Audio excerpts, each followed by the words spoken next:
আসসালামু আলাইকুম প্রিয় দর্শক, আমাদের আজকে বিজয় দিবস।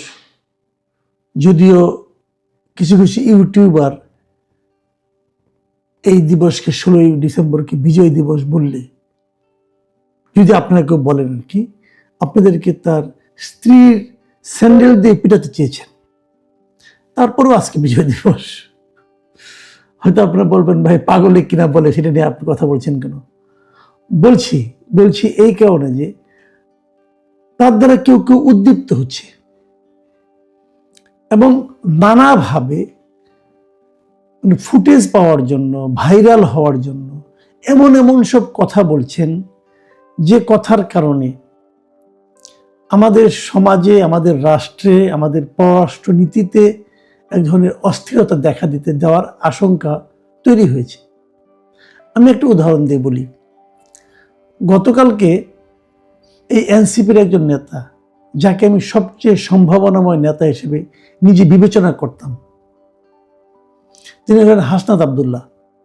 তিনি গতকালকে জাতীয় শহীদ মিনারে এই ওসমান হাদির যে গুলিবিদ্ধ হওয়ার ঘটনা, তার প্রতিবাদে যে সর্বদলীয় সভা ছিল, সেখানে উনি উপস্থিত ছিলেন।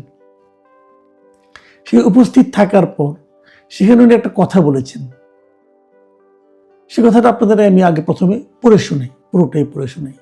তিনি বলেছেন, ভারতকে স্পষ্ট ভাষায় বলতে চাই, যারা বাংলাদেশের সার্বভৌমত্ব, সম্ভাবনা, ভোটাধিকার ও মানবাধিকারকে বিশ্বাস করে না, তাদের আশ্রয় প্রশ্রয় দিচ্ছেন।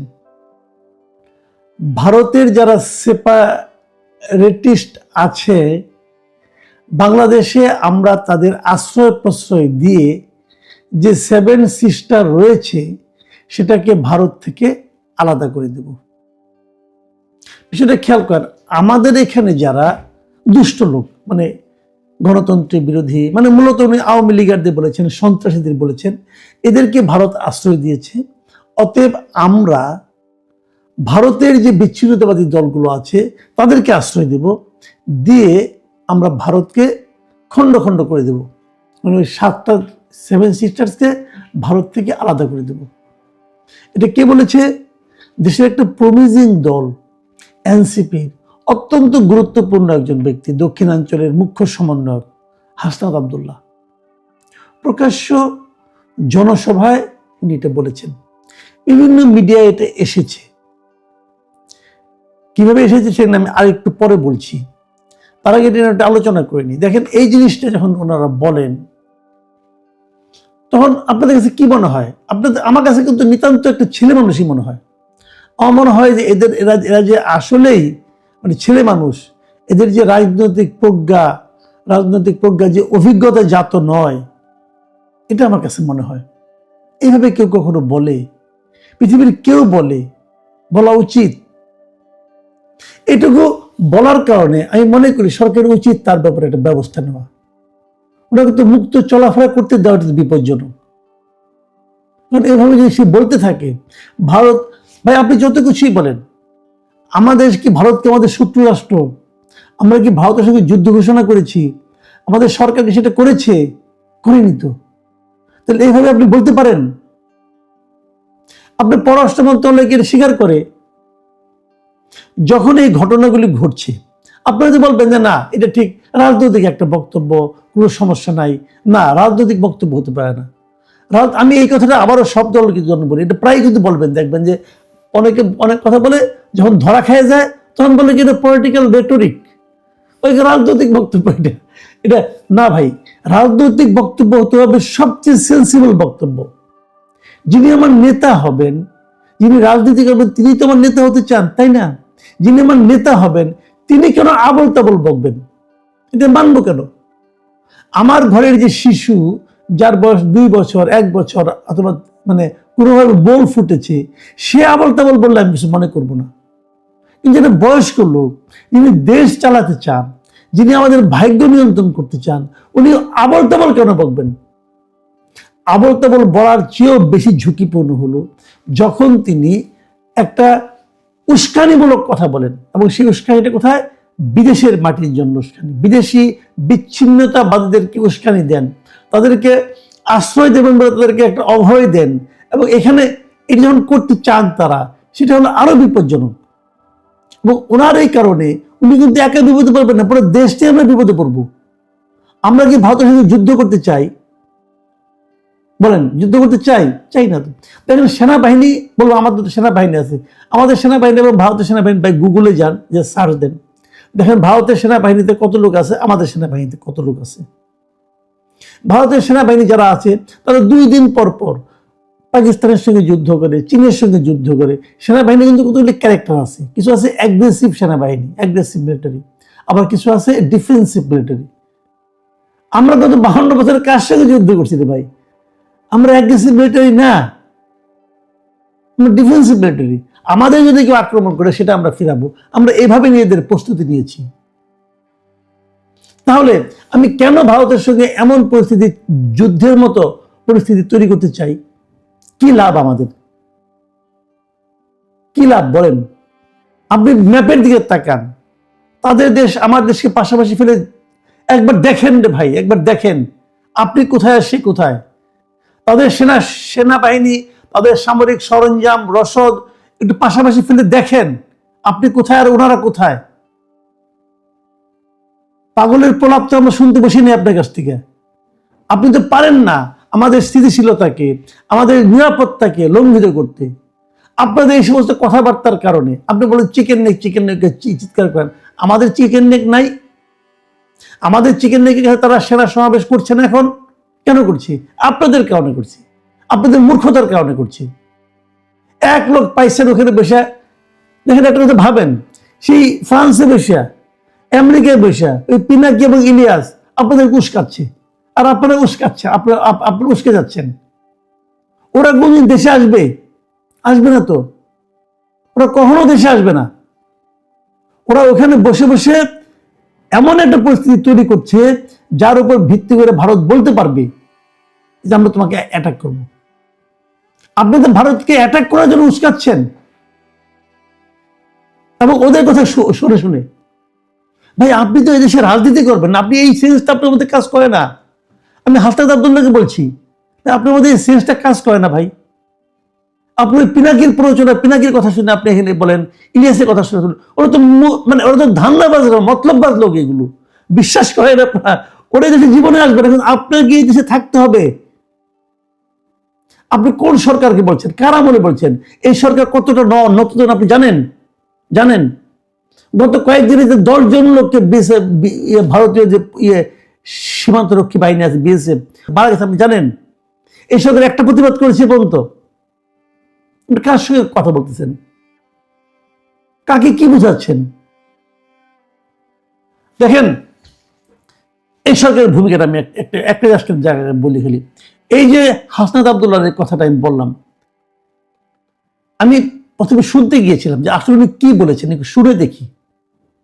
আমি না বেশ কয়েকটা মানে আপনার ইউটিউব দেখতে গিয়েছিলাম, যে হুবহু শুনি, পত্রিকা তো পড়লাম, একটু হুবহু শুনে দেখি। আমি ইউটিউবের চ্যানেলগুলো খোঁজা শুরু করলাম। আমি বেশ কয়েকটা ইউটিউব চ্যানেল খুঁজেছি, কি পেয়েছি আপনাদেরকে বলি। আমি যখন এই টেলিভিশনগুলোর ইউটিউব চ্যানেলে ক্লিক করলাম, আমি দেখলাম সব জায়গা থেকে এই ভিডিওটা উঠিয়ে নেওয়া হয়েছে। সবাই বিশ্বাস না হয় দেখুন, ইন্ডিপেন্ডেন্ট টিভিতে গেলাম, সেখানে ওরা শিরোনাম করেছে ভারতের 7 সিস্টার আলাদা করে দেওয়ার হুঁশিয়ারি হাসনাত আব্দুল্লাহর, লেখা আছে। যখন আমি ক্লিক করলাম, কি পেলাম? Something went wrong, refresh or try again letter, etcetera etcetera. মানে এটা উঠিয়ে নেওয়া হয়েছে। কয়েকবার ট্রাই করে আপনারাও দেখতে পারেন, কিচ্ছু পাবেন না। ঠিক আছে, এরপরে কোন টিভিতে গেলাম? যমুনা টিভিতে। সেখানে শিরোনাম করেছে 7 সিস্টার্স নিয়ে ভারতকে কড়া হুঁশিয়ারি হাসনাতের। এটা শিরোনামটা কিন্তু মোটামুটি একটু সতর্ক ছিল, কিন্তু ভিডিওটা পাবো না, আমি ভিডিওটা পেলাম না। ভিডিওটা ওই একই রকম উঠিয়ে নেওয়া হয়েছে। তারপরে দেখেন 71 টিভিতে গেলাম, 71 টিভিতে শিরোনাম করা হয়েছে ভারতের 7 সিস্টার্সকে আলাদা করে দেওয়া হবে হাসনাত আব্দুল্লাহ, কিন্তু কোনো ভিডিও নেই।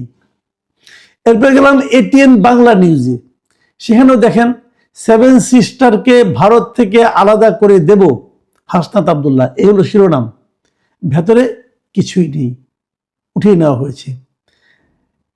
এরপর আর টিভিতে গেলাম, আর টিভিতে কি পেলাম, সেভেন সিস্টার্সকে ভারত থেকে আলাদা করে দেব হাসনাত আব্দুল্লাহ, মানে একই রকম শিরোনাম করেছি, কিন্তু কোনো ভিডিও পাচ্ছি না।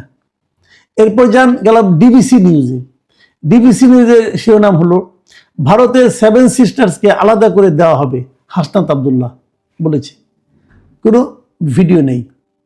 এই যে ঘটনাগুলো, এই যে আমি কয়েকটা দেখালাম, এইগুলো থেকে আপনি কি বুঝলেন? এই ভিডিওগুলো তুলে নেওয়া হয়েছে। কে তুলে নিয়েছে? কেউ তো স্বীকার করবে না, কিন্তু আমি নিশ্চিত এটা আমাদের সরকারের পক্ষ থেকেই এই ভিডিওগুলো তুলে নেওয়া হয়েছে। সরকার এটা দেখাতে চায় নাই। সরকার বুঝতে পেরেছে যে পাগল ছাগল পোলাপান যা কিছু বলে এটা আমরা বহন করতে পারবো না।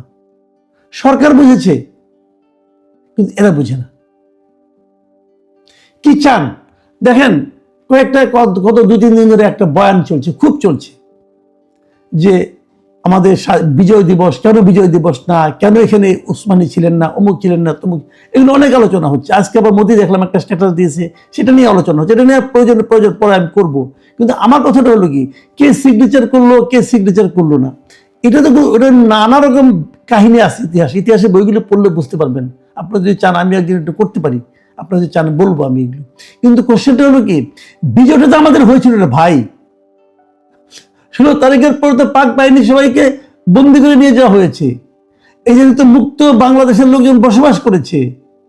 16 ডিসেম্বরও অনেক পরে, প্রায় 20 দিন পর, 20-22 দিন, প্রায় 24 দিন পরে বঙ্গবন্ধু শেখ মুজিব এই দেশে এসেছে। তিনি তো তখন ছিলেনই না। কাজেই উনি দেশটাকে বিক্রি করে দিয়েছেন, করদ রাজ্যে পরিণত হয়েছে, হ্যাঁ, এগুলি বলে এই সমস্ত বয়ান দিয়ে আপনি এন্টি ভারত সেন্টিমেন্ট উস্কে দিতে পারেন, দেন, আমার কোনো আপত্তি নাই। কিন্তু যুদ্ধ লাগাতে চাচ্ছেন কেন? এটা কেমন কথা রে ভাই? এটা কেমন কথা? এই যুদ্ধে আপনি কি অর্জন করবেন? এই যুদ্ধের মাধ্যমে আমি মনে করি এই সমস্ত এলিমেন্ট যারা আছে, সেই পলিটিক্যাল হোক, নন পলিটিক্যাল হোক, যাই হোক, এদের ব্যাপারে সরকারের একটা সিদ্ধান্ত নেওয়া উচিত। অবশ্যই সরকারের সেই হেডম আছে বলে আমার কাছে মনে হয় না। তাদের এই হেডম কাকে? আনিস আলমকে ধরে নিয়ে যাবে। আনিস আলমকে কি বলেছে? আমি অনেক চেষ্টা করে খোঁজাখুঁজি করলাম গত 2 দিন ধরে, আনিস আলমকে কি বলেছে? যা বলেছেন উনি, তার উপরে ভিত্তি করে আপনি সন্ত্রাসবিরোধী আইনে মামলা করতে পারেন। সরকার পারে এটা? আমার কাছে মনে হয় যে এই সরকার আত্মহত্যা করার দিকে যাচ্ছে ধীরে ধীরে। সারা দুনিয়ার কাছে আনিস আলম একজন ব্যক্তিমাত্র নয়। আনিস আলমকে ঘটনা এই সরকার হ্যান্ডেল করতে পারবে? আমার তো মনে হয় না। কি জবাব দেবে তারা? যে সরকার প্রধান নিজে বলে যে প্রাণ খুলে আমার সমালোচনা করেন, সেই সরকার একজন সাংবাদিককে ধরে নেওয়া যায় যে নাকি ফেসবুকে খাবারের ছবি দেয়, গানের ছবি দেয়, এবং 2-1টা টক শোতে সে বলে, কথা বলে। সে কি বলেছে? রাষ্ট্রদ্রোহিতামূলক কোনো কথা বলেছে? আর এরা যেটা করতেছে এগুলো তারা দেখে না। আবার আরেকজন বলে যে যদি 16 ডিসেম্বরকে মানেন না, বিজয় দিবস মানেন না, পারে কেউ ধরে না। মানে আমি এই সরকারের, মানে আমি এই সরকার আগে বলতাম যে এটা একটা নন সিরিয়াস টাইপের গভর্নমেন্ট। এটা যে আদৌ কোনো গভর্নমেন্ট কিনে এটা মাঝে মাঝে মনে হয় না, আরে কি করতেছে? যখন আপনাকে প্রশ্ন করা হবে যে আপনার এখানে দেশে আগে পলিটিক্যাল লিডার এগুলি বলেছে, আপনি কি অ্যাকশন নিয়েছেন, কি বলেছেন, আপনি কি জবাব দিবেন ভাই? সারা দুনিয়ার প্রেক্ষিতে এই ধরনের কথা আপনি বলতে পারেন যদি তার সঙ্গে আপনার যুদ্ধ অবস্থা থাকে। আপনার সঙ্গে ভারতের যুদ্ধ অবস্থা আছে? ভারতের রাষ্ট্রদূত কি দেশে আছে না? আছে তো। প্রিয় দর্শক, আমি জানি না আমার এই কথাগুলিকে কি খেয়ে নেবেন। ওই পিনাকি একজন তার কিছু ভক্ত আছে, ভক্ত বালক, তারা বলবে এই তো ইন্ডিয়ার দালালকে পাওয়া গেছে। ভাই, দালাল হুট করে একজনকে বলা যায়, বলা তো খুব সহজ, কিন্তু প্রকৃত ঘটনাটা কি চিন্তা করে দেখেন। প্রিয় দর্শক, এখন এ পর্যন্তই। আল্লাহ হাফেজ।